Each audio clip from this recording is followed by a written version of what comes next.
여러분들이 신부한테 쓰는 언어랑 집에 가서 쓰는 언어랑 틀려요. 신부한테는 세상에 그런 여자가 없어. 막 내가 물을 한번 엎질르면은 온몸으로 물을 담아봐요. 신부님 옷에 물 튈까봐. 내가 그런 여자를 보고 이런 생각이 들어요. 야, 저 정도면 같이 살아도 되지 않을까?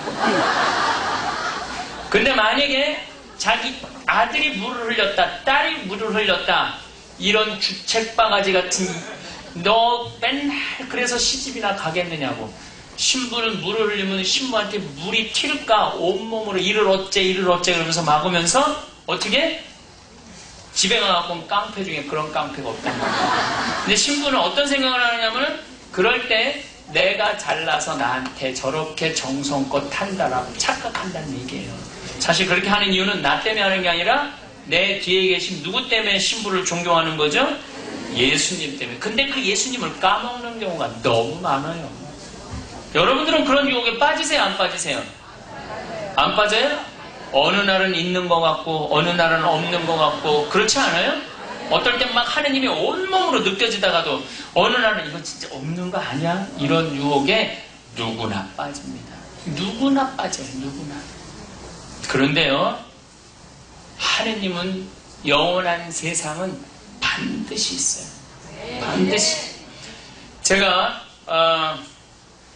평택에 비전동에 있을 텐데 1월 첫째 주에 그냥 엄마 아빠 눈이 빨개갖고 딸 넷이 왔어요. 자기네들 성당 다니겠다고. 왜 그러냐니까 자기 아버지가 살아생전에 하느님이 있긴 뭐가 있느냐, 예수쟁이들이 니네들 돈 뺏어 먹으려고 거짓말하는 거다. 죽으면 아무것도 없다. 살아생전에 하느님을 믿으니 내 주먹을 믿는다. 맨날 그런 할아버지가 있었는데 12월 20일 날 돌아가신 거예요. 근데 이 할아버지가 죽어보니까 저승길이 있는 거야. 그러니까 이 미치는 거야. 살아생전에 어떻게 없다고 그랬는데. 그래갖고 아버지를 관에다 하관하는데 문을 두들기더래. 관을 뚜껑을 열어보니까 아버지가 살아 돌아온 거야. 그러면서 아버지가 하는 말이 너희들 죽으면 아무것도 없는 게 아니라 저승길이 있더라. 저승길을 자세히 설명을 하고 일주일 만에 세상을 떠나고 돌아가신 거예요. 그러니까 1월 첫 주에 이 여섯 식구들이 눈이 빨개 갖고 온 거죠. 여러분들 그렇게 죽었다가 살아 돌아온 근사체험이라고 그래요. 이걸 임사체험을 하는 게 미국은 1,500만 명이 그런 경험을 했다는 거예요. 근데 그 사람들 특징이 뭐예요? 꽃밭을 가는 거, 꽃밭. 그리고 빛이 있는 대로 빨려 올라가는 거야. 그럼 그 빛을 느끼면은 다시는 돌아가고 싶지 않는, 돌아가라고 그래도. 그게 바로 빛이신 예수님과 만나는 거죠. 일본의 한 교수가 완전히 땅바닥으로 끌려 들어가는, 그런데 다시 살아났어요, 이 교수가. 그래서 그런 체험한 사람으로 똑같아 다. 지옥으로 끌려 들어가는 거죠. 일본 전국을 다니면서 강의하는 교수도 있어요. 벼락을 맞았습니다라는 책, 빨간 책 아시죠? 그것도 산부인과 의사도 벼락 맞아갖고 어떻게 해요? 6시간인가 뭐 12시간인가 그 지옥 연옥을 다 경험하고 난 다음에 30년 동안 지금 죽고 난 다음에 그 세계가 있다는 걸 얘기하고 있는 거 아니에요. 제가 평택에서 있을 때 5살짜리 아이야. 이름이 동엽이야. 있지도 않아. 신동엽. 근데 얘가 마귀가 씌인 거예요. 마귀 씌인 아이들 사람들 많아요. 마귀가 씌워갖고 교회도 다니고 절에도 다니고 순복음교회도 가고 굿도 했는데 안 되는 거예요. 맨 마지막으로 성당으로 온 거예요. 근데 이 아이는 성당만 들어오면 너무너무 행복해하는 거예요. 그리고 그냥 목걸이만 하면 그냥 너무 행복해하는 거예요. 얘가. 화요일날이 교리 시간인데 5살짜리 아이가 화요일날 저녁만 되면 5시만 되면 성모님 있는 대로 가자고 엄마 아빠를 끌고 가는 거예요. 끌고 가는 거예요. 그렇게 이 아이가 5개월 동안 교리를 받았는데 5개월 지났을 때 엄마 아빠가 애를 데리고 성당에 왔어요. 신부님, 우리 오늘 동엽이가 이상한 행동을 했다고. 무슨 행동을 했냐니까 갑자기 오후에 마루에서 문을 열더니 허공에다 소리를 지르더니 너 이제 가라고, 필요 없다고. 그래서 손을 탁탁 털면서 엄마 나한테 그동안 붙어있던 거 같다고 그러더라는 거야. 그래서 그 집이 인천으로 이사를 갔어요. 인천을 갔는데 1년 동안 미사 참여를 왔어. 그 후로 아이가 두려움, 공포 있냐 전혀 없이 너무 행복하게 산다고. 그때 또 내가 마귀 쫓는 신부로 소문이 나갔고 또 한 아이가 왔어요. 근데 그 아이도 교리를 받고 완전히 그 조개터에 사는 아이인데 완전히 깨끗해졌어요. 우리가 죽고 난 다음에 귀신, 우리는 이걸 연옥이라고 해요. 연옥. 있긴 뭐가 있느냐 그러자면 확실히 있습니다. 확실히. 그래서 여러분들, 우리가 하느님이 계십니다. 성모님이 특별히 증거를 해줘. 1531년 멕시코 과달루페라는 곳에 12월 9일날 이 요한 디에고라는 57살 먹은 인디언한테 성모님이 나타나요. 성모님이 나타나갖고 너 여기 테페악이라는 산에다가 성당을 지라고 주교한테 가서 이야기를 해라. 주마라가라는 주교한테 가서 얘기를 해라 그래요. 인디언은 성모님이 너무 아름답고 향기도 너무 좋고 음악도 너무너무 아름다워갖고 이거 너무 확실한 거예요. 여러분들, 내가 팔달산, 광교산 산으로 올라갔는데 성모님이 나타났어요. 그래갖고 성모님이 마리아야, 너 마티아 주교한테 가서 이 나의 사랑, 그 성모님이 뭐라 하냐, 나는 이 고통받는 이들의 위로의 어머니, 탄식하는 이의 위로의 어머니다. 하느님의 온 구원을 온 세상에 알리기 위해서 여기다가 성당을 지라고 주교한테 가서 얘기하라 그랬거든요. 여러분들, 성모님이 여러분들한테 딱 나타나갖고 마리아야, 마티아 주교한테 가갖고 광교산 꼭대기에다가 나의 사랑을 온 세상에 전하기 위해서 성당을 지라고 가서 얘기해라. 그래갖고 여러분들이 정자동에 있는 주교님한테 가갖고 주교님, 내가 성모님을 만났는데 광교산 꼭대기에 성당을 지라고 주교님한테 전하라고 그랬다고. 그럼 주교님이 잘 알겠다고, 내가 광교산 꼭대기에다 칠 테니까 걱정하지 말라고. 그럴 것 같아요? 아니면은 이걸로 생각할 것 같아요? 100번 이걸로 생각하죠. 100번. 당시 주교도 미친 사람 취급을 해요. 그래갖고 약속을 못 받아요. 그래갖고 다시 성모님한테 가갖고 얘기를 전했느냐 그랬더니 이 요한 디에고가 뭐라고 그러냐면 전하긴 전했는데 잘 믿는 것 같지는 않다고. 그랬더니 성모님이 뭐라고 그러냐면 그렇다면 내일 가서 또 전해라 그래요. 나는 성모님도 참 답답해요. 아니 그렇게 중요하면 당신이 가서 얘기하면 되지, 그걸 왜 꼭 그 사람을 꼭 시켜. 그래서 정말 제가 기도하면서 따졌어요. 아니 파티마 루시아한테도 그렇고 루르드의 벨라데타한테도 그렇고 왜 애들을 힘들게 하고 왜 그 인디언들을 힘들게 하느냐, 당신이 직접 주교나 신부한테 가서 얘기하면 되지. 그랬더니 성모님이 하느님의 영광은 순수하고 깨끗하고 가진 것 없는 사람을 통해서 드러나는 게 하느님의 영광이라고 그러더라고요. 가만히 들어보니까 맞는 것 같아요. 그래서 앞으로 그건 안 따지기로 했어요. 그래서 12월 10일 날 다시 이 주마라 주교를 찾아가 요한 디에고는 성모님이 약속을 받아오라고 그랬다고. 그랬더니 이때 주교님이 뭐라고 그러냐, 그렇다면은 성모님한테 징표를 갖고 와라 그래요. 알았다고, 내가 징표를 가져오겠다고. 그래서 12월 11일 날 성모님한테 가려고 그랬는데 이 요한 디에고의 숙부, 작은아버지 유일한 핏줄, 이 요한 디에고는 자식도 없고 부인도 너무너무 사랑하는 부인도 죽고 없는 거예요. 그 오로지 핏줄이라고 베르나르도라는 숙부 하나 있는데 이 죽으려고 그래요. 그러니까 그냥 저 신부님 모시고 뭐 병자성사 받고 이 뒷수다발 하느냐고 성모님한테 안 가요. 난 또 이 요한 디에고도 참 한심한 사람이야.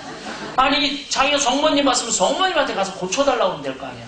그 숙부 병수발 하느냐고 안 가. 그리고 12월 12일 날 가요. 그래서 성모님 너 왜 어제 안 왔냐 그러니까 우리 삼촌이 죽으려고 해서 내가 안 왔다고. 삼촌은 걱정하지 말아라, 내가 고쳐줄 테니. 그리고 그 테페악이라는 산 꼭대기에 올라가 봐라. 올라가 보니까 12월 12일 날 멕시코는 2000m 위기 때문에 겨울에는 엄청나게 춥거든요. 근데 장미가 확 펴 있는 거야. 그래갖고 너무 신이 나갖고 요한 디에고가 장미를 막 꺾어요. 이 멕시코 사람들은 이 모자 있죠? 이 모자 동그란 거, 그 다음에 이 망토, 칠마라는 망토가 있어요. 이 1500년도니까 선인장에서 뽑아갖고 굉장히 엉성한 칠마에다가 이걸 싸요. 선인장을 싸갖고 뒤로 매요. 성모님이 가지런히 놔준다고 해요. 가지런히. 그래갖고 그냥 너무 신이 나갖고 주교한테 막 쫓아갑니다. 그리고 주교님한테 성모님 증표다. 이게 이 겨울에 이 장미가 있다. 그러고 장미를 쫙 펼치는데 주마라가 주교는 장미는 전혀 관심이 없고 그 틸마에다가 키스를 하는 거야. 그래갖고 이게 왜 이러나 그랬더니 보니까 자기 그 엉성한 그 망토에 성모님이, 자기가 본 성모님이 새겨져 있는 거예요. 근데 너무 색깔이 너무 아름답고 너무 화려한 색깔로 새겨져 있는 거예요. 도저히 1500년대 물감으로는 할 수 없는 게 새겨져 있는 거예요. 그래갖고 이 주교는 그 자리에다 성당을 짓습니다. 그리고 그게 20년, 30년만 되면 사가 없어지는데 500년이 지난 지금도 그대로 보존이 돼 있어요. 누가 폭탄도 던지고 불도 나고 그랬는데 그 성모님은 그대로 보존돼 있어요. 내가 이번에 LA에 강의를 가는데 중간에 8월 15일 날 그것도 성모 승천 대축일에 바로 과달루페 가고 그 성모님을 제가 봤어요. 정말로 기가 막히더라고요. 그 수많은 사람들, 아니 그리고 이 500년 동안 몰랐어요. 근데 1963년도에 사진 기술이 좋아갖고 사진을 찍었는데 성모님 눈동자에 사람이 3명이 새겨져 있는 거예요. 그거를 확대를 해보니까 그때 요한 디에고 초상화랑 성모님 눈에 있는 그 첫 번째 사람하고 모습이 똑같은 거예요. 기가 막힌. 이렇게 하느님의 징표가 세상 곳곳에 루르드의 파티마, 시간이 없어서 지금 루르드 파티마 얘기를 못하는데 이것도 보통 정말로 신기하고 은혜로운 일이 아니죠. 벨라데타 1858년에 14살짜리 벨라데타한테 나타났죠. 그래갖고 성모님 나타났는데 세상 사람들이 아무도 안 믿어요. 그러니까 본당 신부가 이름이 뭔지 물어봐라. 그래갖고 이 벨라데타는 이 성모님한테 부인이라고 그래요. 마담, 당신 이름이 뭔지 본당 신부이 물어보라고. 내 이름은 꾸에소이에라 임마플라타 콘셉시오다. 근데 얘는 학교도 안 다니고 라틴어도 모르는 아이야. 그래갖고 그거를 꾸에소이에라 임마플라타 콘셉시오 그냥 본당 신부한테 쫓아가면서 외우면서 뛰어가요. 그래갖고 신부님 성문 저가 그 마담이 이름을 알려줬다고 꾸에소이에라 임마플라타 콘셉시오라고. 그랬더니 본당 신부가 너 그게 무슨 뜻인 줄 아느냐? 나는 무슨 뜻인지 모른다. 그걸 외우느냐고. 난 죽을 뻔했다. 그런데 1854년에 원죄 없이 잉태되신 성모 교리가 교황청에서 반포가 돼요. 그게 바로 꾸에소이 에라 임마꾸라타 콘셉시오라는 라틴어 교리예요. 그 이 어린아이를 통해서 성모님이 당신의 영광을 드러낸 거예요. 그래갖고 거기 자꾸 동굴에서 성모님을 발현을 하셨는데 얘 눈에만 보이니까, 그러니까 성모님이 자꾸 땅을 파보니까 거기서 물이 콸콸콸콸 쏟아지는 게 그게 루르드의 기적수예요. 하루에 42만 리터가 지금 150년이 지난 지금도 똑같이 쏟아져 나오는 거예요. 수많은 사람들이 거기서 지금 치유를 받고 그러고 있는 거 아니에요. 그렇게 하느님의 증거가 명명백백하게 예수님에서부터 시작하고 지금까지 있는데 아직도 그런 증거, 성지순례 할 생각을 안 하고 누워갖고 천장 보고 있는 거야, 없는 거야 이러고 신앙의 시험을 하고 맨날 유혹에 빠지니 얼마나 어리석은 일이에요. 그러니까 여러분들 이제는 신앙의 유혹에 한 분이신 하느님만을 섬겨라. 예수님이 그랬죠. 그러니까 악마가 뭐라 그래? 다음 기회를 엿보고 떠났다 그래. 여러분들 오늘 막 이제 믿음이 생겼어. 그런데 내일 가면은 아니야. 악마가 그거 아니야. 그럼 또 귀가 어떻게 될까요? 그쪽으로 가요. 그래서 우리가 유혹에 빠지지 않으려면 어떻게 돼? 끊임없이 데살로니가전서 5장 16절 항상 기뻐하여라. 끊임없이 기도하여라. 어떤 처지에서든 감사해라. 이렇게 사는 사람은 유혹에 빠지지 않아요. 여러분들 기쁘세요? 안 기쁘세요? 개뿔 뭐가 기뻐요? 여러분 여기 기뻐서 오신 분들도 계시지만 고통스러워서 이 시간에 와 있지 않아요? 그렇죠? 그런데 어떻게 항상 기뻐하라고 그래요? 어떻게 항상? 여러분들이 목적이 세상이면요 항상 기쁠 수 없어요. 아파트 30평 얻어갖고 세상에서 제일 행복해. 근데 50평짜리 집 가보니까 또 열받아. 그렇죠? 내 자식 서울대학 들어갔는데 아이 여우 같은 년이 낚아채갔어. 세상적인 많은 것들은요 쟁취하는 순간 기쁨이 사라집니다.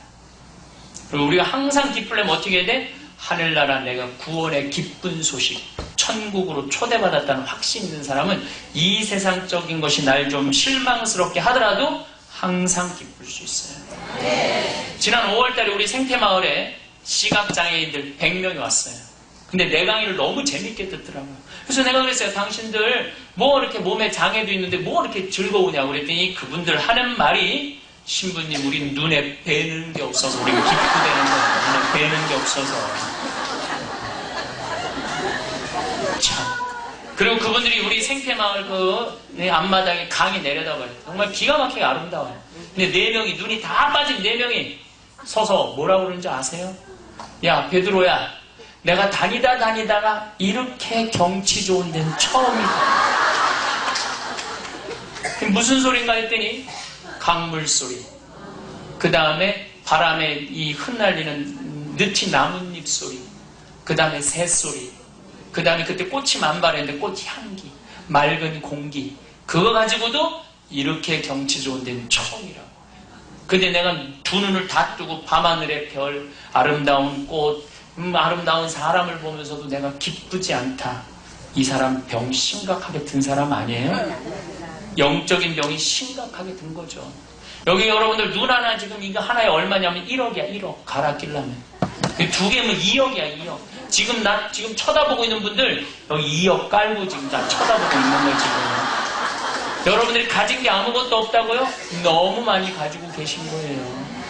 심장 하나 갈아 끼려는데 5천만 원, 간 갈아 끼려는데 7천만 원, 신장 갈아 끼려는데 3천만 원. 그럼 대충 여기 지금 얼마냐면 3억 5천 지금 갖고 있는. 팔 하나 이거 의족으로 바꿔 끼려면 400, 이거 양쪽 800, 양다리까지 하면 1600이. 그냥 대충 지금 이렇게 있는 분이 지금 5억 정도 지금 깔고 있는 거지. 근데 부족한 게 뭐가 있어요? 그렇지 않아요? 그러니까 여러분들이 항상 부정적인 생각을 하지 말고 긍정적인 생각을 해야 돼요. 그래서 나는 착한 여자가 싫어요. 착한 여자들은 보통 참아요. 인내해요. 괴로워도 자기가 희생해요. 근데 이게 똑똑한 여자가 아니에요. 이런 여자들 면담해보면 꼭 끝이 뭘로 끝나면 청승으로 끝나요.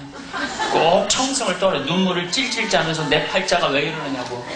성모님이 착했을 것 같아요? 긍정적이었을 것 같아요? 긍정적이었죠. 왜? 16살짜리 처녀한테 천사가 나타나서 애를 가질 거다. 그랬을 때 착한 여자였으면 뭐라고 말했겠느냐? 나는 애 못 갖는다.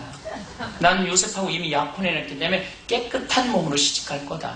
분명 딴 데 가서 알아봐라 그랬을 거예요. 근데 성모님은 긍정적이었어요.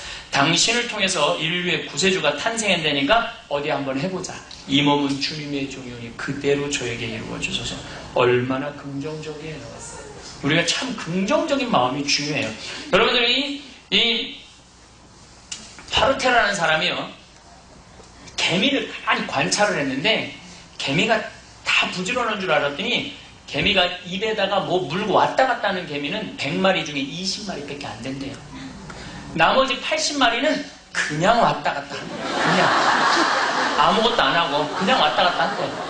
그래갖고 또 요 잘 물고 다니는 요 개미들만 또 모아갖고 100마리를 만들어놨는데 또 80마리 그냥 왔다 갔다 하고 20마리만 먹을 거 물고 왔다 갔다 한대요. 성당도 똑같아요. 성당에 보면은 20%만 봉사활동하고 열심히 자기 시간 쪼개서 하는 거지, 나머지 80%는 그냥 가방 들고 왔다 갔다 하는 거예요. 나머지 80%는. 근데 본당 신부가 20%한테 초점을 맞출 거냐, 80%에 초점을 맞출 거냐에 따라서 본당 분위기는 하늘과 땅 차이예요. 20% 열심히 하는데 그건 신경도 안 쓰고 80%한테 똑바로 살아라, 그렇게 하면 어떻게 천당 가겠느냐 그러면은요 20%가 기운이 확 빠져요. 우리가 이렇게 열심히 사는데 우리는 한 번도 칭찬도 안 하고 말이에요. 맨날 똑바로 살으라고 그러면 20% 당신들 때문에 우리는 살 수 있다. 당신들만이 정말 이 성당이 정말로 핵심 제자들이다. 그러면은 20%가 신나서 일을 해갖고 나머지 80% 알아서 따라온대요. 근데 80%에 디립대육하면은 20% 손을 놔버린대요. 그리고 내가 젊은 신부들한테 강의할 때 꼭 이 얘기를 해요. 니네들 절대 주일날 강론할 때 미사 참례도 안 나오고 말이야. 응? 그래서 천당 가겠냐고. 그 소리 하지 말아라. 이미 나와 있는 교우들한테 왜 그러느냐. 왜 나와 있는 교우들한테 그러느냐. 여기 능평 교우들도 있지만 내가 능평 성당에 처음 발령을 받아갔는데요.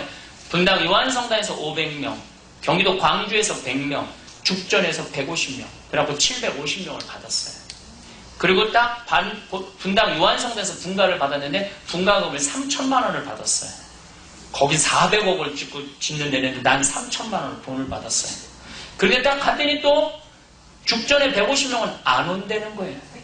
자기네는 그냥 죽전 저진 성당에 다니겠다는 거예요. 새로 성당 짓는데 성당도 없는데 안 오겠다는 거예요. 근데 저는 안 오겠다는 교우들 붙잡고 싸울 힘이 없어요. 오지 말아라. 미사 참여 200명이 나오는 거예요. 200명. 나한테는 안 오는 400명 전혀 중요하지 않아요. 나한테 누가 중요하느냐? 이 미사에 나오는 200명이 나한테는 소중한 거예요. 그게 200명이니까 뭐 돼지 한 마리 잡으면 다 먹어요. 그럼 주일날 끝나면 맨날 돼지 잡고 먹는 거야. 그리고 가정방문 다니면 개를 키우면 이런 걸 뭘 키우냐고 먹자고 그냥 하고 개를 잡아먹고. 근데 우리 본당은 요한성당 분당으로 나가다 마당이 보여요. 그럼 맨날 뭘 먹는 거야. 그냥 교우들이 와서 보는 거죠. 이게 잘 하나둘 늘어나는 거야. 교우들이 1년이 지났는데 1000명이 됐어요. 조금 지났더니 죽전에서 전화가 왔어요. 오산리 교우들이 자기네들도 오기로 결정했대. 오라고. 그래갖고 1년 반 만에 그 교우들이 왔어요.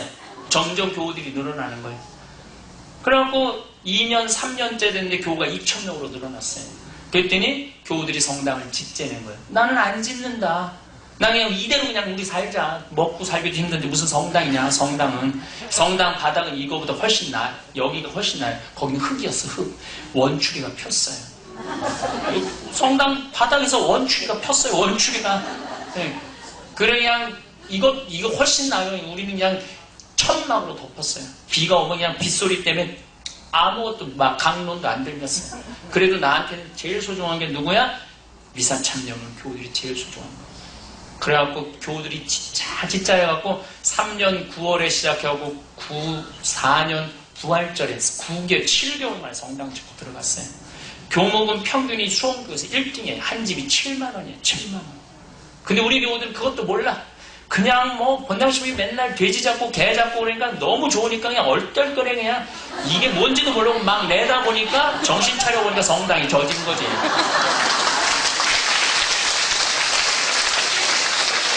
이게 기뻐야 돼. 기뻐야지 집안도 잘 되고 기뻐야지 공동체도 잘 되고 기뻐야지 성당도 잘 되는 거예요. 그러니까 부정적인 걸 자꾸 들춰내면요, 여러분들 부부관계도 똑같아요. 괜찮은 거, 멋있는 것만 계속 얘기하면 그 사람 멋있어져요. 근데 그냥 당신은 그것밖에 안 되고 계속 지적질이라고 그러죠? 그거 하면 그 집은요, 맨날 싸움밖에 일어날 게 없어요. 제가 가끔 강의할 때 핸드폰이 울려요. 그러면 제가 이런 말을 해요. 나는 핸드폰 울려도 한 번도 화를 낸 적이 없다. 그럼 사람들이 다 웃어요. 그런데 놀랍게도 어느 본당에 가면 핸드폰을 본당 심으면 막 승질을 부려요. 그럼 두 번째 핸드폰이 울리면요, 모든 교우들이 다 승질을 내요. 핸드폰 울리는 사람을 향해서. 그런데 제가 한 번 핸드폰으로 나는 절대 승질을 내지 않는다 그러면 두 번째 핸드폰 다 웃어요. 이게 긍정의 힘이에요. 긍정의 힘. 항상 긍정을 낳고 부정은 부정을 낳는 거예요. 말 한마디를 해도 살아 움직이는 말을 해줘야 돼. 자, 그 다음에 항상 이제 여러분들 기쁠 수 있죠, 이제? 네. 눈 두 개, 콧구멍 두 개, 입이 있으면 다 받은 거지. 뭘 더 달라고 해요. 그런데 우리가 기도할 때 보면 우리 교우들 간구기도를 너무 많이 해요. 간구기도. 뭘 그렇게 달라고 해요. 여러분들 뇌수정 걸린 아이들 봤어요? 뇌가 점점 커지는 아이들. 그래갖고 뇌가 너무 커갖고 애가 일어나질 못하는 거, 평생 한 번도 일어나지 못하는 거예요. 여러분들 지금 머리 지금 정상으로 다 지금 얹혀 있으면요, 여러분 대단하신 분들인 거예요. 지금 뭘 하는지. 여러분들 자폐아들, 아주 심한 자폐아, 중증 자폐아들 보면요, 다 묶어놔요. 침대다, 팔다리를. 왜 묶어놔요? 자기 싼똥 자기가 먹어요. 여러분들 자녀들 그 정도는 아니잖아요. 그렇죠? 근데 뭘 그렇게 애들을 괴롭혀? 다 여러분들 욕심 때문에 그래요. 욕심 때문에. 그래서 기도를 할 때 보면 간구기도를 너무 많이 해요. 근데 미사예물 오늘도 이거 지금 뒤져보면 이거 다 찢어야 되는 미사예물 천지예요. 대학 합격하게 해주고, 애 생기게 해주고, 임용고시 해주고, 전세 나가게 해주고, 월세 나가게 해주고. 여러분들 이거는요, 무당한테 하면 돼요. 미사 지향은요, 내 영혼의 구원을 위해서만 하면 돼. 아니면 내 영혼의 구원 아니면 내 식구들의 구원을 위해서만 미사를 지내면 돼. 나머지 간구기도는 필요가 없는 거예요. 헌금이나 많이 하면서 또 그런 지향을 이해를 해요. 여러분들 1,000원짜리하고 10,000원짜리가 길 가다가 만났대요. 그래갖고 1,000원짜리가 10,000원짜리한테 물어봤대요. 너 요즘 어떻게 지내느냐? 그랬더니 10,000원짜리가 나 요즘 너무너무 바쁘다고. 교회도 다녀야 되고 음악회도 가야 되고 요새 한국 시리즈인지 해갖고 야구장도 다녀야 되고 음식점도 가야 되고 너무 바쁘다고.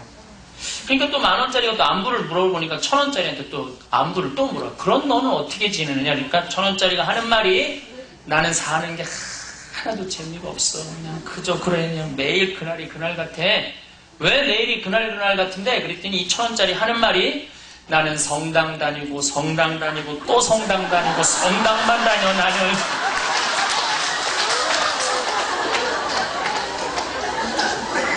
아니 헌금이나 많이 하면서 하나님한테 달라고 그러면 내가 이해를 해. 딸랑 1,000원 하면서 뭐 그렇게. 미사제양도 마찬가지예요.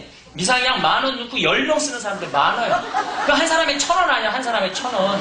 한 사람에 10,000원은 해야 될 거 아니야. 한 사람 10,000원은 최소한. 그럼 뭐 이렇게 시키는 거 말이에요. 여러분들 자꾸 간구 기도를 하다 보면요. 하느님하고 나하고 입장이 바뀌어버려요. 내가 하느님이 돼 있고 하느님이 내 심부름 하느냐고 바빠. 1,000원 받고 그냥 대학 합격하게 해주고 애 생기게 해주고 임용고시 합격하고 월세 나가게 해주고 이러니까 신앙심이 생길 것 같아요? 안 생길 것 같아요? 안 생기는 거예요. 하느님께 찬양 영광 감사드려야지 신앙이 생기지. 여러분들 30살까지 키운 자식이 엄마 나 이렇게 키워줘서 너무 고마워. 나 엄마 이번에 집 한 채 바꿔드릴게. 수리해드릴게. 여행 보내드릴게. 그러면 그 자식 기다려줘요. 근데 이놈이 올 때마다 엄마 나 차 좀 바꿔줘. 나 엄마 분당으로 좀 가게 좀 돈 좀 꿔줘. 그럼 이놈이 엄마 나 다음 주에 갈게. 그럼 무서워요 안 무서워요? 무섭죠? 하느님도 똑같아. 여러분들 묵주에 9일기도 있잖아요. 그 묵주 9일기도 쫙 피고 묵주 딱 붙잡으면요 하느님이 깜짝 놀라는 거예요. 이번에 또 뭘 달라고 저거 9일기도 책 붙잡고 저거 시작을 하나.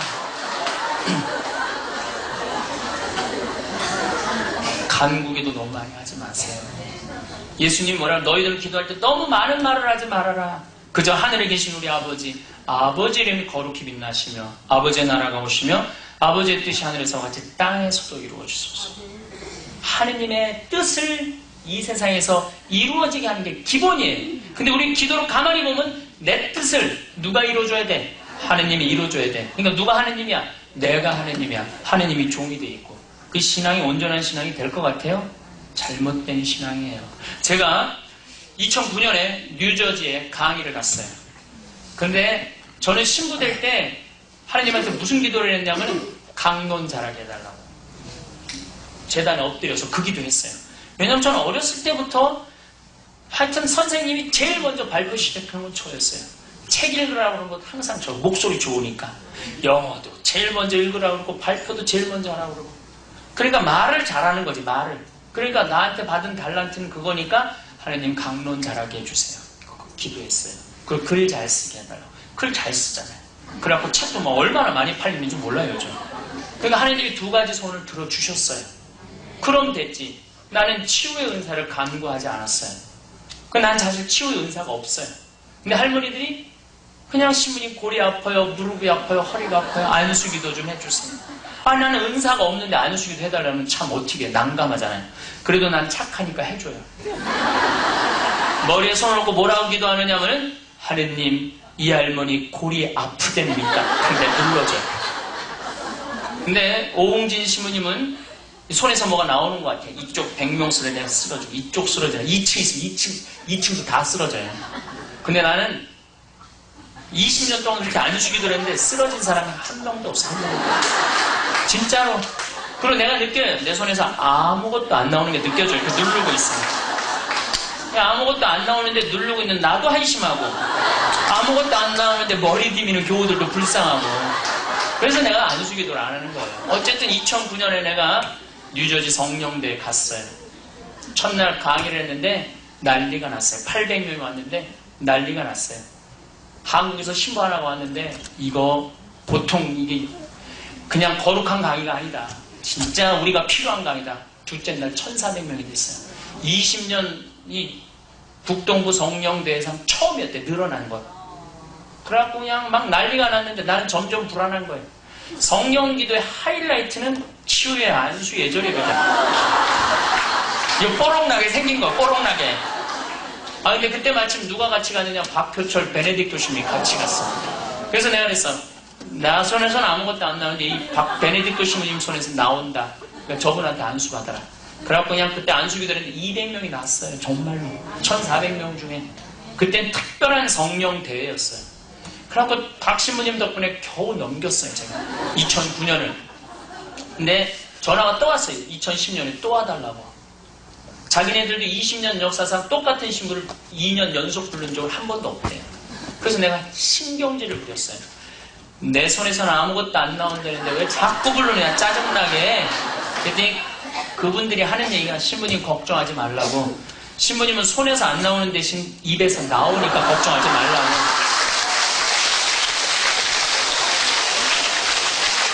좋다. 그럼 내가 가겠다. 그래갖고 작년에 갔어요. 근데 작년에 누구하고 같이 갔느냐면 한여름 다니엘 신부님. 근데 막 내가 이제 한 신부님이 강의를 하러 가려고 그러는데 우리 교구 최고의 선배님이고 얼마나 열심히 해요. 정말 과하게 열심히 하죠. 근데 갑자기 나가면서 내 앞에 무릎을 딱 꿇는 거예요. 안수기도 해달라는.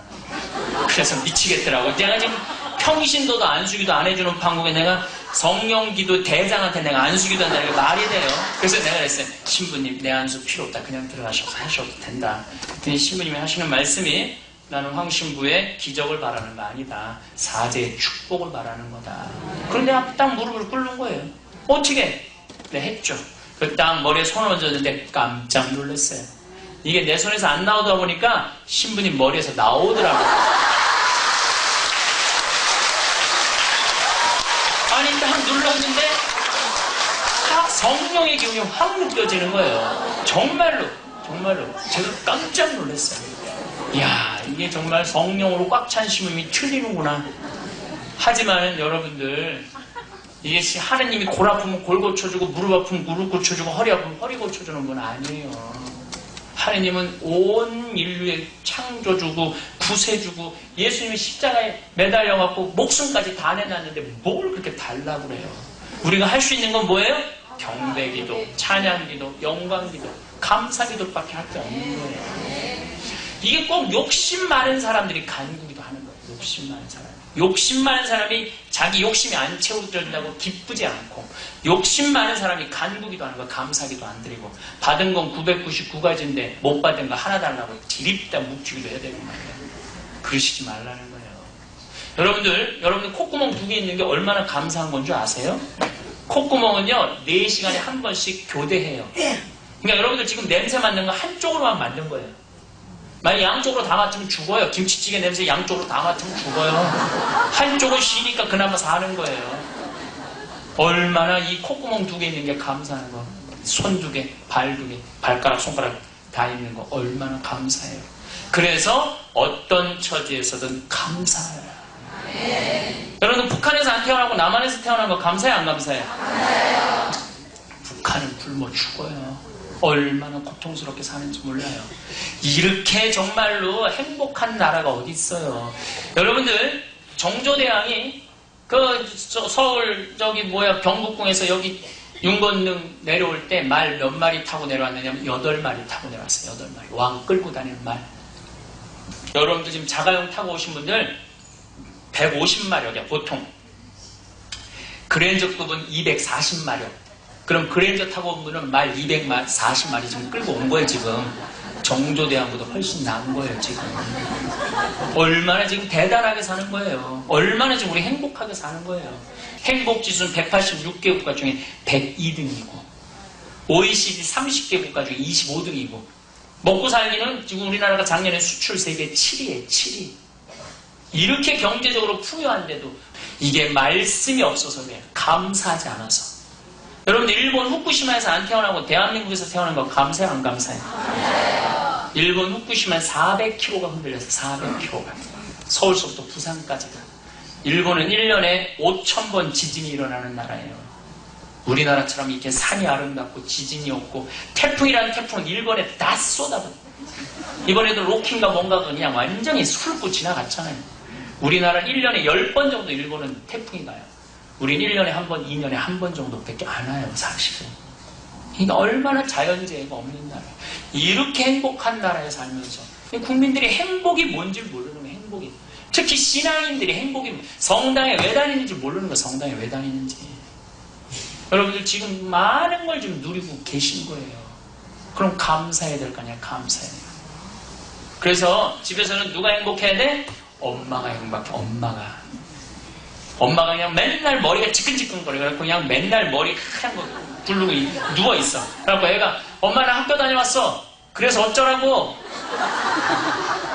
엄마가 안 행복하면요, 애들한테 사랑을 못 줘요. 엄마가 기뻐야 돼요. 엄마는 학교 다녀서 우리 아이 수고했어. 다 안아주고 뽀뽀해주고. 이러면은요, 애는 집에 자꾸 들어오고 싶은 거예요. 엄마 맨날 신경질 보고 소리 지르면요, 자꾸 겉돌게 돼 있는 거예요. 집에서 누가 행복해야 돼? 아내가 행복해야 돼, 아내가. 근데 우리나라 아내들 정말로 복장 터져요. 내가 여기도 지금 이쁜 여자들이 너무 많아. 다른 데 다니는 곳 여기 제일 예뻐 보니까. 그런데 자기를 안 꾸며요. 자기는 어떻게 자기 꾸미는 돈 대신 학원 보낸다고. 자기 꾸미는 돈 대신 살림 못한다고. 그리고 아침에 그냥 애는 일찍 밥 챙겨주는 남편 출근할 때 되면 피곤하다고 누워갖고 그냥 출근하면 막 사자머리라고 여보 다녀와 미안해. 남자가 전쟁하러 나가는 건데 자식이 중요해, 남편이 중요해. 그리고 여러분들 옆에는 남편이 남아있는 거예요. 그럼 예쁘게 차려입고 여보 다녀와 이래야지. 전쟁하러 나갈 맛이 나지. 또 우리나라 남자들은 착해. 저녁에 또 다녀오랜다고 여보 나 다녀왔어. 그런데 아직도 사자머리라고. 이웃집 여자들을 보고 앉아있다. 이러면 어느 남자가 집에 들어오고 싶겠어요. 좀 자기한테 투자를 해야 되는데 투자를 하지 않는 거예요. 평창에 대유라는 룸사롱이 있어요. 룸사롱이 있는데 그 아가씨들이 내가 오후 2시에 목욕을 가는데 같이 와요. 그 2시 타임에. 그러니까 그 아가씨들 이제 밤새 술 먹고 이제 그 시간에 일어나고 이제 꾸미고 이제 꾸밀라고 오는 거예요. 근데 딱 보면은요, 아우 뭐 저런 것들한테 술을 받아 먹어 무지하게 못생겼어요. 정말로. 아 저런 애들 술 받아 먹는 정말 정신 나간 남자들이다 이런 생각을 하거든요. 근데 이제 목욕이 끝나고 같이 나올 때가 있어요. 근데 얘네들이 그땐 싹 꾸미고 나오면은요 확 땡겨요.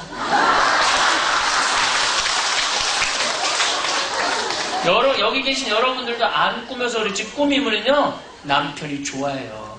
근데 무슨 지가 군인이야 철모 뒤집어 쓴 것처럼 1년 내내 그냥 스타일 하나도 안 변하면 어느 남자가 여러분들 그냥 한번 안아보자고 그러겠어요. 그러니까 난 착한 여자가 싫어. 왜 착한 여자가 싫으냐면은 내 생일이야. 아침에 미역국을 끓여놨는데 남편이 웬 미역국 그리고 훅딱 먹고 그냥 나가버렸어. 10년째 내 생일을 까먹고 저렇게 웬 미역국 끓여놨나 너무 전심 때 혹시 기억할래나 저녁 때 기억할래나 밤 10시가 떡이 돼갖고 들어와갖고 그냥 쓰러져서 자는 거야. 그럼 눈물 찔찔 흘리고 나한테 와서 이러는 신부님 난 결혼했는데 10년 동안 그냥 생일 한번 기억 안 한다고 난 그런 여자가 싫어요. 아니 남자가 기억을 못하면은 오후 5시쯤에 남편 직장 근처에 가갖고 전화해면 되잖아요. 여보 내 오늘 생일인데 내가 오늘 한 통 내가 쏠게. 내 생일이니까 나와. 그래갖고 내가 사면 될 거 아니야. 내가 그냥 10년 내내 한 번도 기억해주는 눈물 찔찔 콧물 찔찔 짜고 결혼 기념 20주년인데 남편이 전혀 기억을 못하고 있어. 그러면 여보 이번에 다음 주 수요일 목요일 금요일 토요일 일요일 날 시간 좀 펴. 내가 결혼 20주년이라 제주도 비행기표 끊어놨어. 그럼 대구 가면 될 거 아니야. 그거 기억 안 해준다고 그냥 20년 동안 나 이런 착한 여자가 싫어요. 좀 긍정적이고 적극적인 여자가 좋죠. 그러니까 집에서는 아내가 행복해야 돼요. 자기한테 잘해주라는 거예요. 집에서는 며느리가 행복해야 돼. 그래서 누가 행복해야 돼? 여러분들이 행복해야 돼. 근데 자기한테 잘해주는 방법을 몰라요. 자기한테 잘해주는 세월이 흘러 어느덧 인생의 후반부에 접어들었다고 생각하는 분들이 많습니다. 하지만 이 시기를 단순히 끝을 향해 가는 시간으로만 바라볼 필요는 없습니다. 오히려 지금이야말로 진정한 자유와 여유를 만끽할 수 있는 인생의 황금기가 아닐까요? 젊은 시절에는 끊임없이 무언가를 증명해야 한다는 압박감 속에서 살았습니다. 좋은 대학에 가야 하고, 좋은 직장에 들어가야 하며, 결혼도 해야 하고, 집도 마련해야 했습니다. 아이들을 키우며 그들의 미래를 위해 밤낮 없이 일하고 부모님을 모시며 가족의 책임을 다하느라 정신없는 나날을 보냈지요. 그 모든 시간 동안 정작 자신이 진정 원하는 것이 무엇인지, 무엇을 할 때 행복한지 깊이 생각해 볼 여유조차 없었습니다. 하지만 이제는 다릅니다. 오랜 세월 동안 쌓아온 경험과 지혜가 있고 인생의 참맛을 알게 되었습니다. 무엇이 정말 중요하고 무엇이 그저 허상인지 구분할 줄 아는 안목이 생겼습니다. 젊을 때처럼 남들과 비교하며 조급해할 필요도 없고 다른 사람의 시선을 의식하며 스트레스 받을 이유도 없습니다. 이제야 비로소 온전히 나 자신을 위한 시간을 가질 수 있게 된 것입니다. 많은 분들이 나이가 들수록 몸이 예전 같지 않다며 걱정하시지만 몸의 변화가 곧 삶의 질 저하를 의미하는 것은 아닙니다. 오히려 몸의 신호에 더 세심하게 귀 기울이게 되면서 건강의 소중함을 깨닫고 무리하지 않는 선에서 자신에게 맞는 리듬을 찾아가게 됩니다. 새벽에 일어나 산책하는 즐거움, 좋아하는 차, 한 잔의 여유로움, 책 한 권을 천천히 읽는 기쁨처럼 젊은 시절에는 몰랐던 소소한 행복들을 발견하게 되는 것이지요. 또한 이 시기는 지금까지 미뤄두었던 꿈들을 다시 꺼내볼 수 있는 절호의 기회이기도 합니다. 젊은 시절 포기했던 그림 그리기, 배우고 싶었던 악기, 가보고 싶었던 여행지들을 이제는 마음껏 즐길 수 있습니다. 시간적 여유와 경제적 안정, 그리고 무엇보다 풍부한 인생 경험이라는 든든한 바탕이 있기 때문입니다. 이 인생의 후반부는 결코 쇠퇴의 시간이 아닙니다. 오히려 지혜와 여유가 만나 진정한 행복을 만들어가는 새로운 시작의 시간입니다. 지금까지의 모든 경험이 만들어낸 성숙함과 깊이로 삶을 더욱 풍요롭게 가꾸어 나갈 수 있는 인생의 가장 아름다운 계절이 바로 지금인 것입니다. 그런데 우리는 왜 자꾸만 내일을 걱정하며 오늘을 놓치고 사는 걸까요? 젊은 시절부터 익숙해진 습관일지도 모릅니다. 미래를 위해 현재를 참고 견디는 것이 미덕이라고 배워왔으니까요. 하지만 이제는 그 생각을 조금 바꿔볼 때가 되지 않았을까요? 물론 미래를 생각하는 것은 중요합니다. 건강도 챙겨야 하고 여러 가지 준비도 해야 하겠지요. 하지만 그것 때문에 지금 이 순간의 기쁨과 만족을 모두 포기해야 한다는 뜻은 아닙니다. 오히려 오늘 하루를 충실하게 보내는 것이 더 나은 내일을 만드는 지름길이 아닐까요? 아침에 눈을 뜨면서 오늘도 무사히 하루를 시작할 수 있구나 하고 생각해 보세요. 창밖으로 스며드는 햇살, 부엌에서 피어오르는 따뜻한 커피향, 가족의 안부를 묻는 전화 한 통. 이런 평범한 일상 속에 얼마나 많은 선물들이 숨어 있는지 모릅니다. 젊은 시절에는 너무 바빠서 지나쳤던 이런 소소한 순간들이 사실은 삶의 가장 큰 보물이었던 것이지요. 많은 분들이 나이가 들어서 뭘 새롭게 시작하겠어라고 말씀하시지만 과연 그럴까요? 새로운 것을 배우는데 나이는 중요하지 않습니다. 오히려 지금까지 살아온 경험이 새로운 배움을 더욱 풍성하게 만들어줍니다. 책을 읽으면 젊은 시절보다 훨씬 깊이 있게 이해하게 되고, 영화를 보면 이전에는 놓쳤던 미묘한 감정들을 포착하게 됩니다. 같은 노래를 들어도 가슴 깊숙한 곳에서 울려오는 울림이 다르지요. 그리고 지금 이 순간을 소중히 여기는 것은 단순히 자신만을 위한 일이 아닙니다. 우리가 현재에 만족하며 행복해하는 모습을 보는 가족들도 덩달아 기분이 좋아집니다. 손자녀들에게는 할머니, 할아버지의 밝은 모습이 삶에 대한 긍정적인 본보기가 되고, 자녀들에게는 부모님이 행복하게 지내신다는 것만으로도 큰 위안이 됩니다. 때로는 몸이 아프거나 마음이 무거운 날도 있을 겁니다. 그런 날에도 지금 이 순간에 집중해 보세요. 아픈 몸을 달래주는 따뜻한 차 한 잔, 창밖을 바라보며 느끼는 계절의 변화, 옆에서 조용히 함께해주는 가족의 존재, 고통스러운 순간에도 작은 위로와 따뜻함을 찾을 수 있다면 그것만으로도 충분히 의미 있는 하루가 됩니다.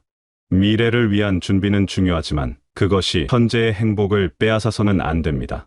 오늘 하루 동안 웃을 수 있는 일, 감사할 수 있는 일, 만족할 수 있는 일들을 찾아보세요. 그런 하루들이 모여서 결국 행복한 내일을 만들어 갈 테니까요. 지금 이 순간이야말로 우리에게 주어진 가장 확실한 선물이니까요. 내가 가진 것들에 눈뜨기. 우리는 종종 자신에게 없는 것들을 세어보며 아쉬워합니다. 예전만큼 빠르게 움직일 수 없고 기억력 예전 같지 않으며 체력도 달리고 이런 식으로 부족한 것들만 나열하다 보면 마음이 무거워지기 마련입니다. 하지만 잠깐, 정말 우리에게는 부족한 것만 있을까요? 한번 다른 방향으로 눈을 돌려보면 어떨까요? 먼저 건강을 생각해 보세요. 물론 젊었을 때와는 다를 수 있습니다. 하지만 여전히 아침에 눈을 뜰 수 있고 사랑하는 사람들과 대화를 나눌 수 있으며 맛있는 음식을 즐길 수 있다면 그것만으로도 얼마나 큰 축복인지 모릅니다. 세상에는 그조차 어려운 상황에 있는 분들이 많으니까요. 조금 천천히 걸어도 좋습니다. 그만큼 길가의 꽃들을 더 자세히 볼 수 있고 지나가는 사람들의 모습을 더 따뜻하게 바라볼 수 있지 않을까요? 그리고 가족을 생각해 보세요. 함께 살고 있든 떨어져 살고 있든 서로를 걱정하고 아껴주는 사람들이 있다는 것은 정말 소중한 일입니다.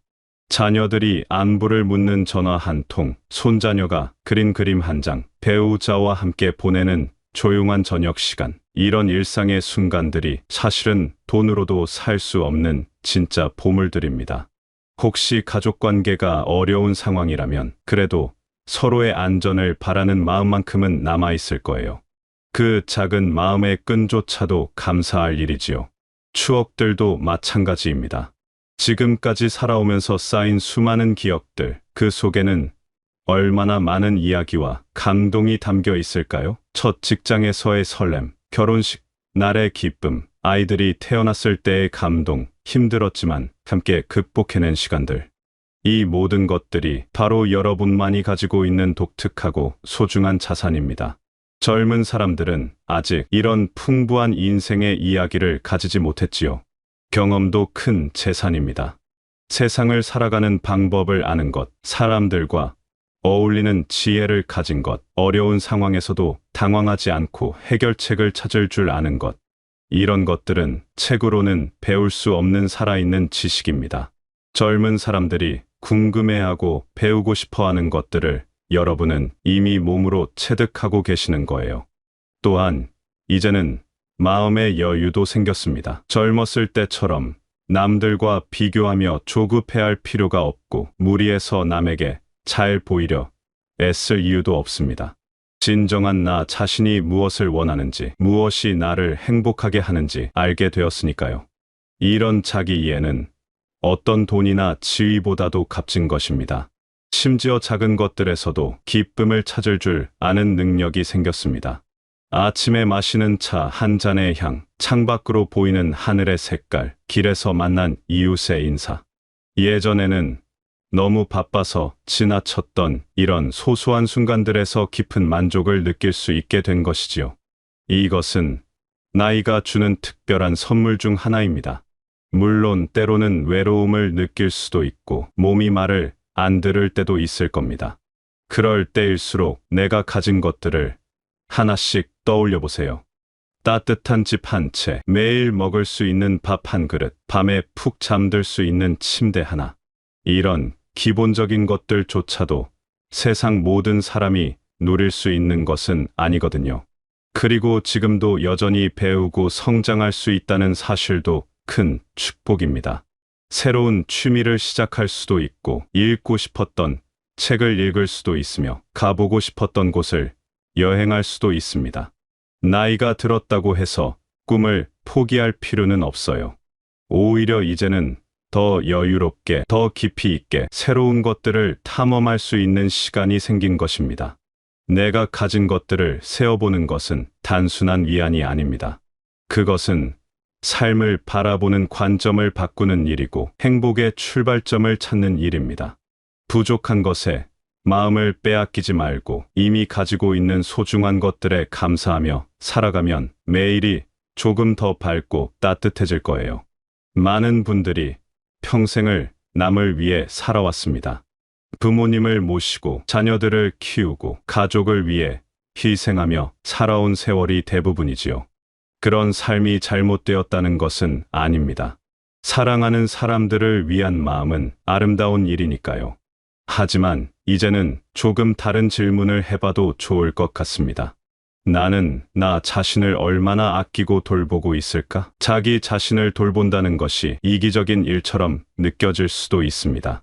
특히 우리 문화에서는 자신보다 가족과 타인을 먼저 생각하는 것을 미덕으로 여기니까요. 하지만 생각해보세요. 내가 건강하고 행복해야 다른 사람들도 제대로 돌볼 수 있지 않을까요? 얘가 마음이 메말라 있다면 어떻게 따뜻한 사랑을 나누어 줄 수 있겠어요? 나를 돌보는 일은 사실 가장 실용적인 선택이기도 합니다. 몸이 아프면 가족들이 걱정하게 되고 마음이 우울하면 주변 사람들도 함께 무거워집니다. 반대로 내가 건강하고 밝으면 그 에너지가 자연스럽게 주변으로 퍼져나가지요. 손자녀들은 할머니, 할아버지의 웃는 모습을 보며 안정감을 느끼고 자녀들은 부모님이 잘 지내신다는 것만으로도 마음의 짐을 덜게 됩니다. 그렇다면 나를 돌본다는 것은 구체적으로 무엇일까요? 먼저 몸을 돌보는 일부터 시작해보세요. 매일 조금씩이라도 산책을 하거나 좋아하는 음식을 정성스럽게 해 먹거나 충분한 잠을 자는 것 같은 기본적인 일들 말입니다. 거창한 운동을 해야 한다는 부담은 갖지 마세요. 집 앞 공원을 천천히 한 바퀴 도는 것만으로도 충분합니다. 중요한 것은 꾸준히 그리고 내 몸의 신호에 귀 기울이며 하는 것입니다. 마음을 돌보는 일도 마찬가지로 중요합니다. 하루에 조금씩 나만의 시간을 갖는 것은 어떨까요? 좋아하는 차를 우려 마시며 창밖을 바라보는 시간, 재미있는 책을 읽는 시간, 좋아하는 음악을 들으며 편안히 앉아있는 시간. 이런 소소한 순간들이 마음의 피로를 풀어주고 새로운 활력을 가져다 줍니다. 또한 새로운 것을 배우거나 도전해보는 일도 나를 돌보는 중요한 방법입니다. 많은 분들이 이 나이에 뭘 새로 배워서 어디에 라고 생각하시지만 배움의 목적이 꼭 실용적일 필요는 없습니다. 배우는 과정 자체가 뇌를 활성화시키고 성취감을 주며 무엇보다 살아있다는 느낌을 선사합니다. 스마트폰 사용법을 익혀보거나 간단한 그림을 그려보거나 새로운 요리를 배워보는 것도 좋겠지요. 사람들과의 관계도 나를 돌보는 중요한 부분입니다. 혼자 있는 시간도 소중하지만 마음이 통하는 사람들과 이야기를 나누고 함께 시간을 보내는 것도 필요합니다. 오래된 친구들과의 만남, 이웃과의 가벼운 인사, 같은 취미를 가진 사람들과의 모임, 이런 인간관계들이 외로움을 달래주고 삶의 활력을 불어넣어줍니다. 때로는 아니오라고 말하는 것도 나를 돌보는 방법입니다. 원하지 않는 일에 무리해서 참여할 필요는 없어요. 몸이 피곤하면 쉬어도 되고 마음이 내키지 않으면 정중히 거절해도 됩니다. 이것이 이기적인 일이 아니라 자신의 한계를 아는 현명함입니다. 무리하다가 몸과 마음이 상하면 결국 더 큰 문제가 되거든요.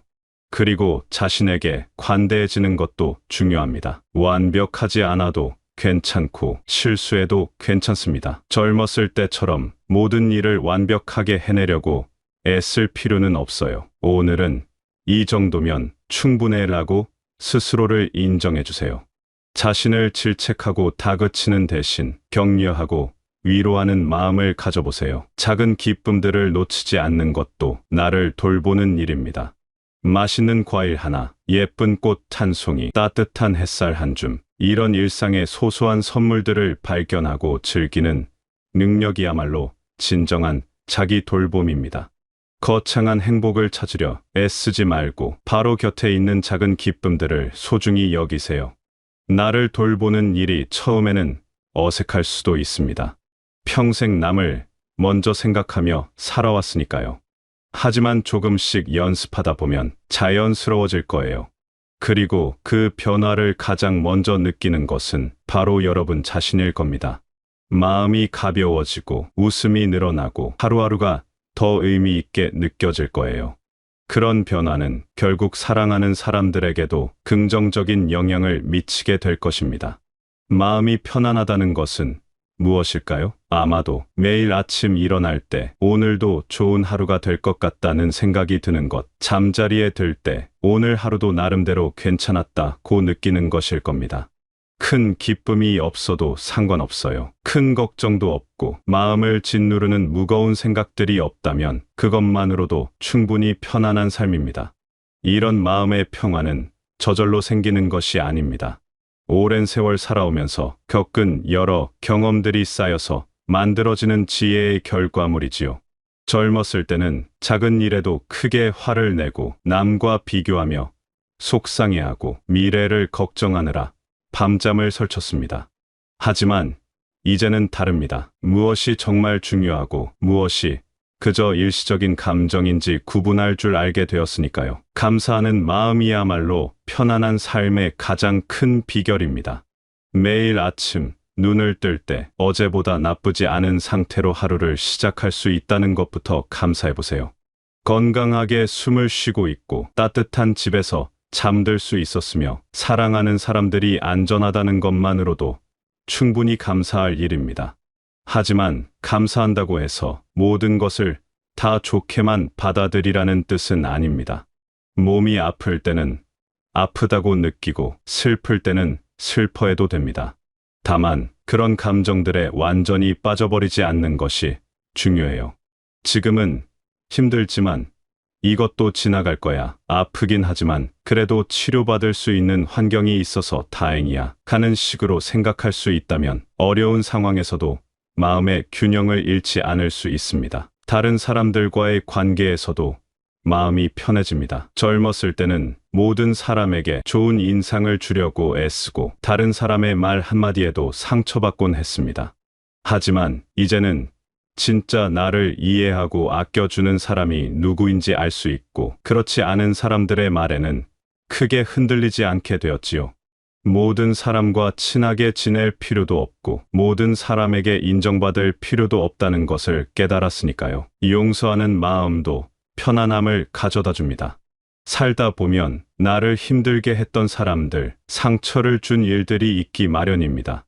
그런 기억들을 계속 마음에 품고 있으면 그것이 독이 되어 나 자신을 괴롭힙니다. 하지만 용서한다는 것은 상대방이 잘못하지 않았다고 인정하는 것이 아니에요.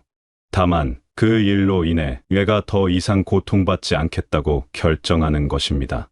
무거운 짐을 내려놓는 것처럼 마음이 한결 가벼워질 거예요. 완벽하지 않아도 괜찮다는 마음가짐도 평화를 가져다 줍니다.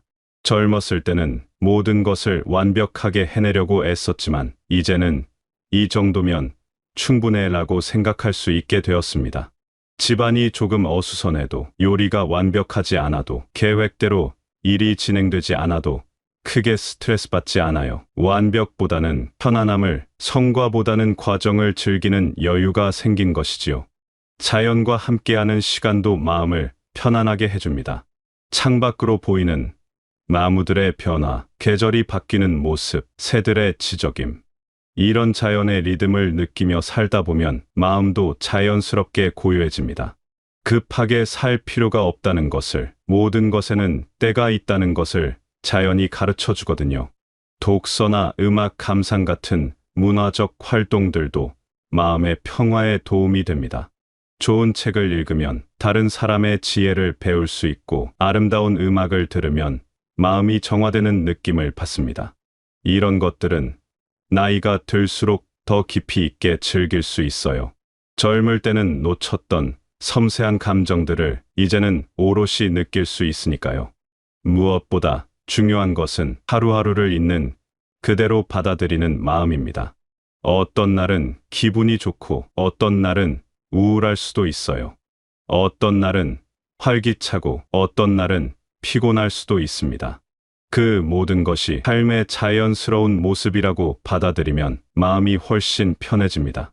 나쁜 감정이 든다고 해서 자신을 탓할 필요도 없고 좋은 기분이라고 해서 계속 그래야 한다고 압박감을 느낄 필요도 없어요. 이런 편안한 마음가짐은 주변 사람들에게도 좋은 영향을 미칩니다. 여유롭고 평화로운 모습을 보는 가족들도 덩달아 마음이 편해지고 친구들도 함께 있으면 편안함을 느끼게 됩니다.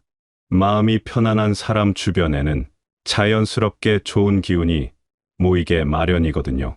결국 편안한 삶이란 거창한 무언가가 아닙니다. 감사할 줄 알고 용서할 줄 알며 자연의 리듬에 맞추어 살아가는 것. 완벽하지 않아도 괜찮다고 받아들이고 하루하루를 있는 그대로 즐기는 것. 이런 소소한 지혜들이 모여서 진정으로 행복한 삶을 만들어가는 것입니다. 오늘도 하루를 버텨내신 당신에게 진심으로 감사의 마음을 전합니다.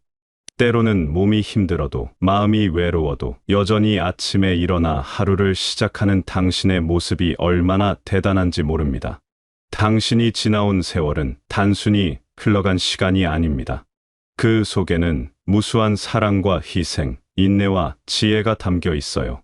힘든 시절을 견뎌내며 가족을 지키고 어려운 상황에서도 포기하지 않고 최선을 다해온 모든 순간들이 지금의 당신을 만들었습니다. 당신의 존재 자체가 이 세상을 더 따뜻하게 만들고 있다는 것을 기억해 주세요. 당신이 웃으면 주변도 밝아지고 당신이 평안하면 가족들도 안심합니다. 당신이 건강하고 행복한 것이 곧 모든 이들에게 주는 최고의 선물이에요. 오늘도 고생 많았습니다. 내일도 당신만의 속도로, 당신만의 방식으로 천천히 걸어가시면 됩니다. 서두르지 마시고 자신을 다그치지 마시고 있는 그대로의 자신을 사랑해 주세요. 당신은 충분히 잘해왔고 지금도 잘하고 있으며 앞으로도 잘해나갈 것입니다. 그 사실을 믿어 의심치 않습니다. 힘내세요. 당신을 응원하는 마음이 여기 있습니다.